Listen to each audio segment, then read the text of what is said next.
At kaugnay pa rin ng naging pahayag ng depensa, makakausap naman natin. Balik tayo sa Senado. Naroon po si Congressman Miro Quimbo, tagapagsalita ng prosekusyon.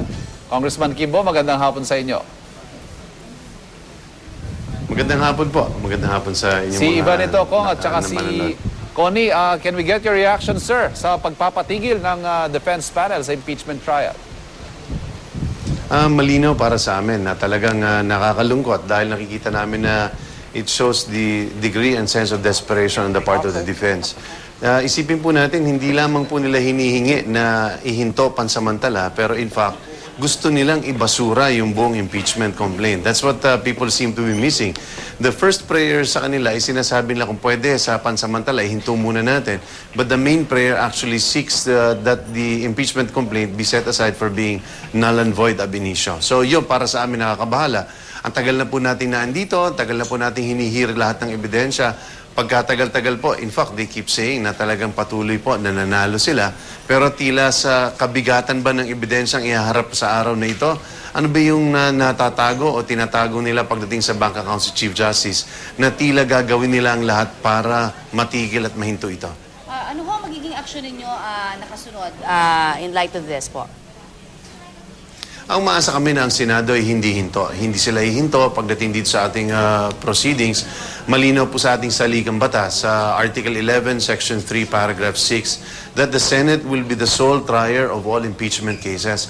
May dahilan kung bakit nilagay sa Senate ang pagtatry ng mga impeachment cases. Dahil gusto natin iwasan yung isang pagkakataon na isang miyembro o mahistrado ng Korte Suprema na kapag nilitis siya dito mismo sa Senado ay hindi siya po pwede o maaaring dumulog sa Supreme Court. Kasi ano nga ating aasahan kung ang isang Chief Justice na naakusa dito ay bigla pong tatakbo sa kanyang mga kasama.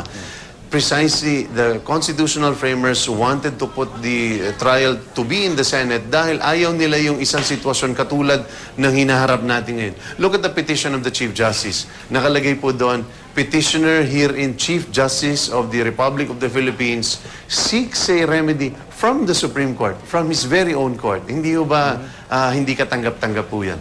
Ang tanong ko ho, Congressman, kung sakali nga pong hindi, paano ba to? Ang sinasabi mo ng iba, sana mag-practice ng judicial restraint ang Korte Suprema and let the process flow, no? But what if they do act on the petition? Ano hong senaryo nakikita natin dito?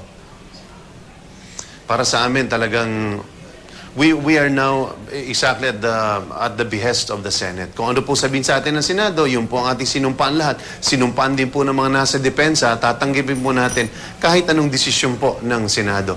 Mas marami pong desisyon ng Senado na hindi naging paborable sa amin, pero tinanggap po namin yon. Hindi kami nag-apila. Pero ito po, tila nagkakaroon ng isang napakabigat na hinaharap nilang ebidensya, ay tila ho ayaw nilang tanggapin ito. All of a sudden, the defense has suddenly made a 180-degree turnaround at sinasabi nila that as insofar as the Senate Impeachment Court is concerned, it has not been doing its job. Malinaw po yan sa kanilang petisyon. Sinasabi nila that the Senate as an impeachment court has violated the rules of court, the rules of evidence. Sinasabi nila na dapat ibinasura yung verified complaint, pero hindi ito binasura. Lahat po yung mga yun, pinag-usapan na po noon, binubuhay po nila ngayon. Alright, We challenge the Supreme Court. Sana na wag nilang i-issue ito dahil kapag itinuloy po nila ito, talagang ito ay isang direct violation of the Constitution. Representative Quimbo, ang reaction lamang po ninyo sana dahil ang mismo pong pinasupina nga na kinatawan po ng PS Bank ay humingi mismo ng tulong sa Korte Suprema, no? Ano ho ang inyong tingin dito? Well, ang tingin po namin dyan, naniniwala kami na karapatan naman nila bilang isang bangko na to protect their image. I think the PS Bank wants to go to the process at sabihin nila sa kanilang mga kliyente na hindi namin basta-basta lamang isusuko ang mga records po ninyo. Pero and sa I think Korte Suprema rin po want to send. But yun nga po ang sinasabi natin dito. I think that the Senate has to take cognizance of the fact that tanggapin po ng PS Bank na kapag sila po'y sumusunod sa isang kautusan na legal, tulad ng subpoena galing po sa pinakamataas na korte, which is the Senate Impeachment Court, hindi po nila vina-violate ang batas. Okay. Maraming salamat po sa inyong oras. Yan naman po si Representative Miro Quimbo ang tagapagsalita ng prosekusyon.